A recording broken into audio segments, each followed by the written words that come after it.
പിതാവിൻ്റെയും പുത്രൻ്റെയും പരിശുദ്ധാത്മാവിൻ്റെയും നാമത്തിൽ ആമേൻ. എൻ്റെ പ്രിയപ്പെട്ടവരെ, ഇന്ന് ജൂലൈ 10 വെള്ളിയാഴ്ച. അമ്മേ പരിശുദ്ധ അമ്മേ, അമ്മേ പരിശുദ്ധമേ, ദൈവമാതാവേ, കൃപാസനത്തിലൂടെ ഞങ്ങൾക്കും ഞങ്ങളുടെ ദേശത്തിനും അമ്മ മധ്യസ്ഥം തേടി തന്ന എല്ലാ അനുഗ്രഹങ്ങൾക്കും കൃപകൾക്കും ഞങ്ങളിപ്പോൾ ഹൃദയം നിറഞ്ഞ നന്ദി പറയുന്നു.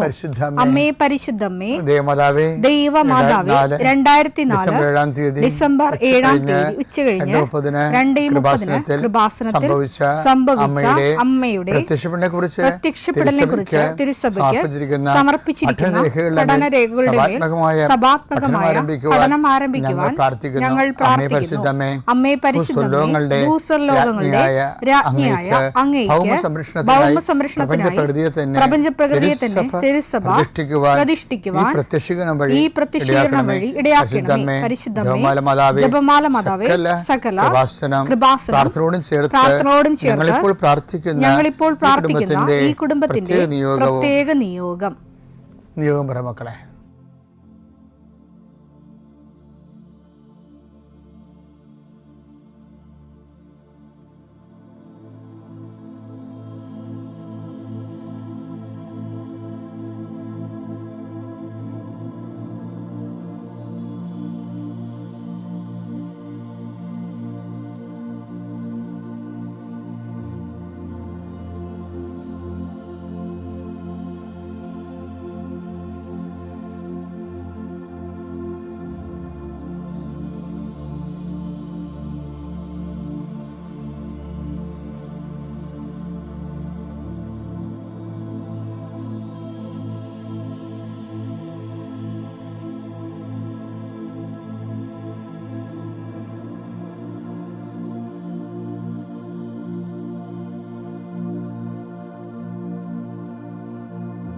അമ്മയുടെ പ്രത്യക്ഷീകരണത്തിന്റെ ഈ അനുഗ്രഹവേളയിൽ ഞങ്ങൾക്ക് സാധിച്ചു തരുവാൻ കനിയണമേ. ആമേൻ. വിശ്വാസ പ്രമാണം.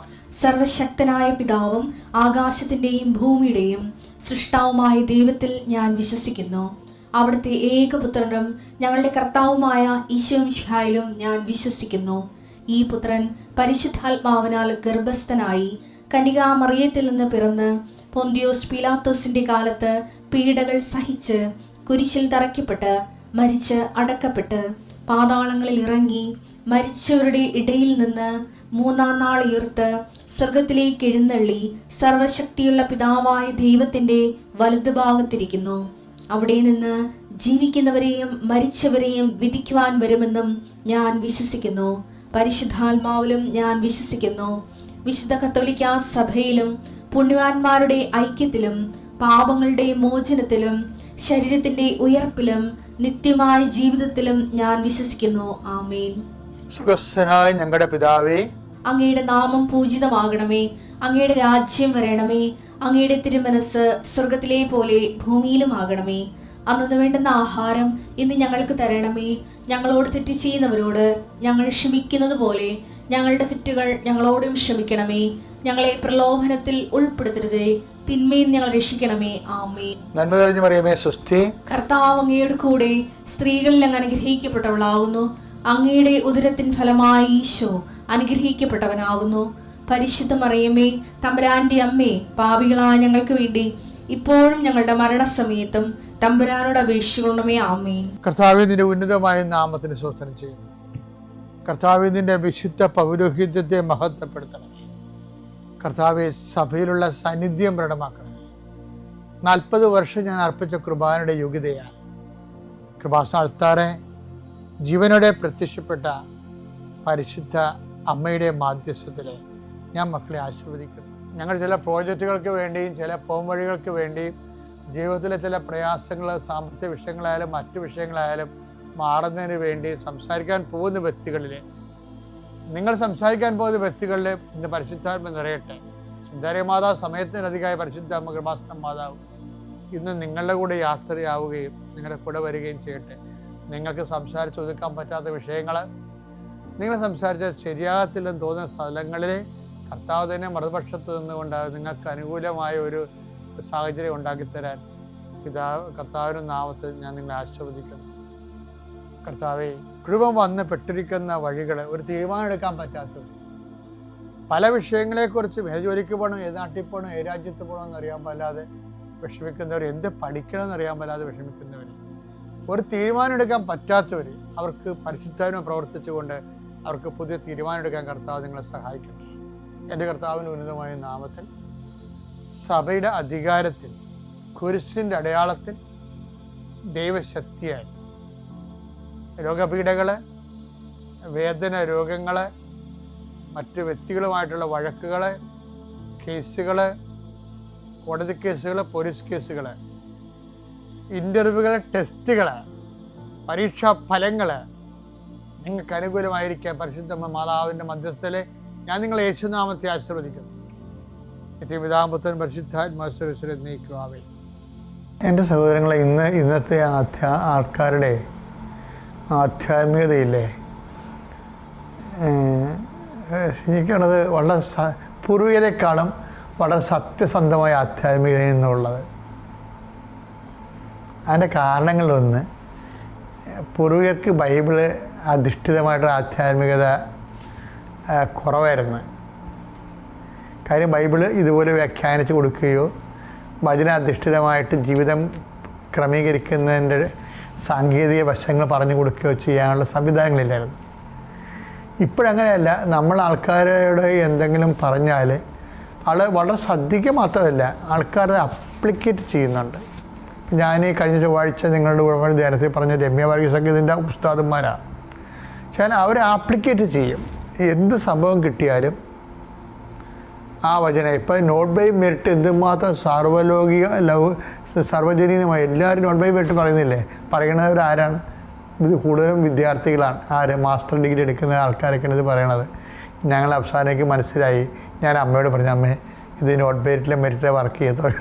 അപ്പോൾ അവർ പറയാതെ ഞങ്ങൾക്ക് കണ്ണു പറയാം. എന്ന് വെച്ചാൽ അമ്മയോട് ഞാൻ പറഞ്ഞു, അമ്മേ എന്നെക്കൊണ്ട് വയ്യ, ഇത് നോട്ട് ബൈ മെറിറ്റിലെ വർക്ക് ചെയ്തോ കേട്ടോ, അമ്മ ഇടപെട്ടിലേക്ക് നടക്കത്തില്ല. അപ്പം ആ ഉടമ്പടിയുടെ കാമ്പ് എടുത്തിട്ട് തന്നെ അവർ പ്രേയറാക്കി മാറ്റും. ഇനി അവരുടെ തന്നെ അമ്മയോട് ഡിസ്കസ് ചെയ്യാനുള്ള ആംബിയർ കൂട്ടാൻ വേണ്ടി എന്നാ അവർ ചുറ്റും നടന്ന് പ്രേക്ഷക പ്രവർത്തനം ചെയ്യും. ആ രമ്യ വർഗീസും ഇനി 3 കുഞ്ഞുങ്ങളുണ്ട്. അതെനിക്ക് ഭയങ്കര ഇഷ്ടപ്പെടുകയാണ്. അവരോട് ഞാൻ 25 കിലോമീറ്റർ ഞാനെൻ്റെ കുഞ്ഞുങ്ങളും പോയി പത്രം കൊടുത്തോണ്ടിരിക്കുമെന്നു. ആ കുഞ്ഞുങ്ങളോട് നടന്നിട്ട്, ചെറിയ കുഞ്ഞുങ്ങളാണ്, നടക്കാൻ പറ്റിയ കുഞ്ഞുങ്ങളായിരിക്കും ചിലപ്പോൾ. അപ്പോൾ അവർ 25 കിലോമീറ്റർ പോയി നടന്നു പോയി പത്രം കൊടുക്കുക. അപ്പോൾ എന്താ പ്രശ്നം? അതിന് വരുന്ന വിഷയമായിട്ട് പത്രം കൊടുത്തു എന്നതിനേക്കാൾ ഉപരി ദൈവത്തിന് അവരെ വിശ്വാസത്തിലെടുക്കാൻ പറ്റുന്ന രീതിയിൽ നമുക്ക് ദൈവത്തിന് ഒരു ഉറപ്പായിട്ടുള്ളൊരു പാറയായിട്ട് നമ്മൾ മാറുകയാണ്.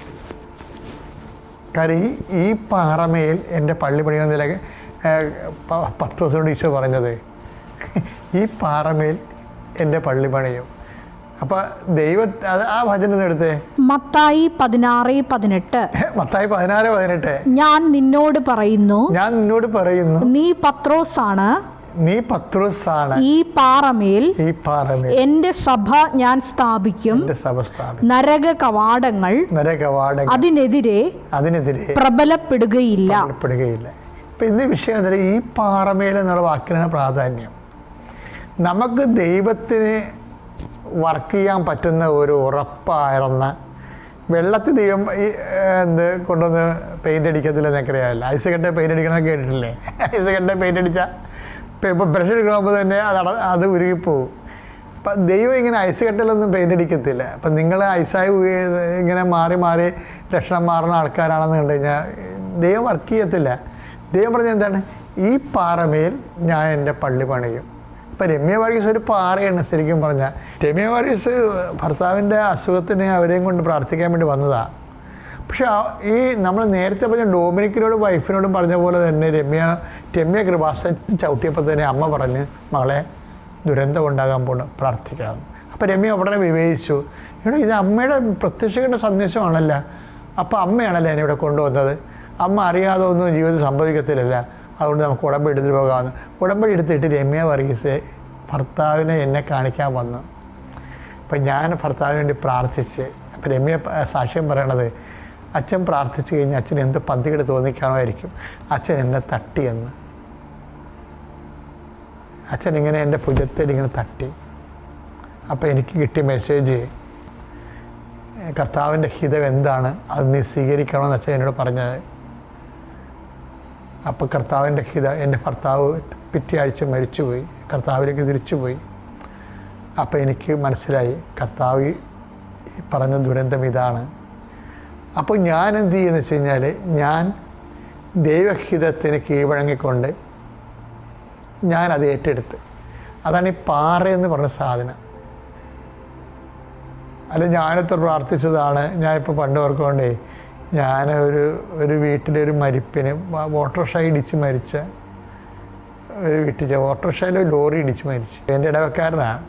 അപ്പോൾ അവനിങ്ങനെ മരിച്ച് കുരിശൊക്കെ പിടിച്ച് അവൻ കിടക്കുകയാണ്. അപ്പോൾ ഞാൻ പോയി ഒഫീസ് ചെയ്യില്ലേ, എല്ലാവർക്കും ദുഃഖമുണ്ട്. കാര്യം നാട്ടുകാരനാണ്, അറിയാവുന്ന ആളായത് കൊണ്ട് എല്ലാവർക്കും ദുഃഖമുണ്ട്.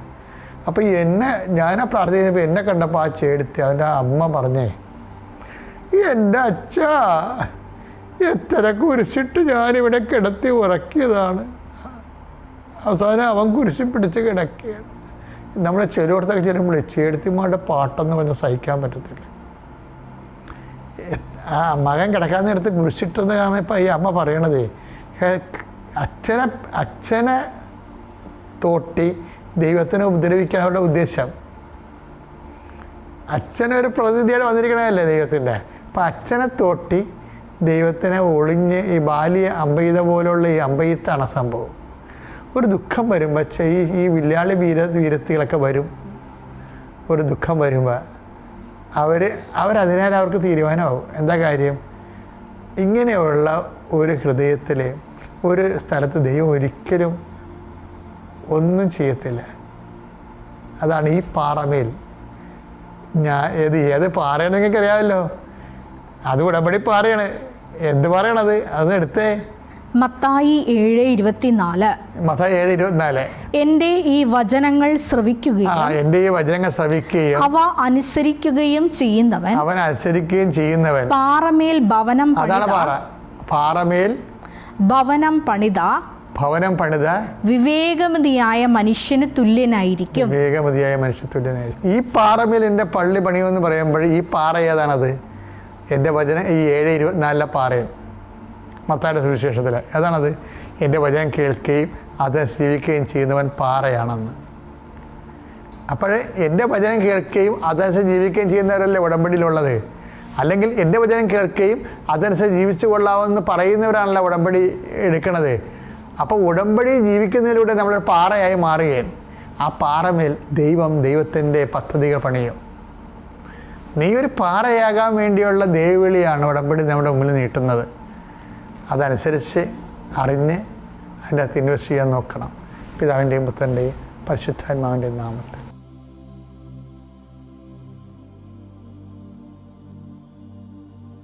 അത്യപൂർവ ദൈവാനുഭവങ്ങൾ ഇനി നിങ്ങൾക്കും സ്വന്തം. ഈ യൂട്യൂബ് ചാനൽ ഇതുവരെ സബ്സ്ക്രൈബ് ചെയ്തിട്ടില്ലെങ്കിൽ ഇപ്പോൾ തന്നെ സബ്സ്ക്രൈബ് ചെയ്യുക. ഈ വീഡിയോ ഇപ്പോൾ തന്നെ നിങ്ങളുടെ സുഹൃത്തുക്കൾക്ക് ഷെയർ ചെയ്തുകൊണ്ട് കർത്താവിൻ്റെ പ്രേക്ഷിതരാകുക.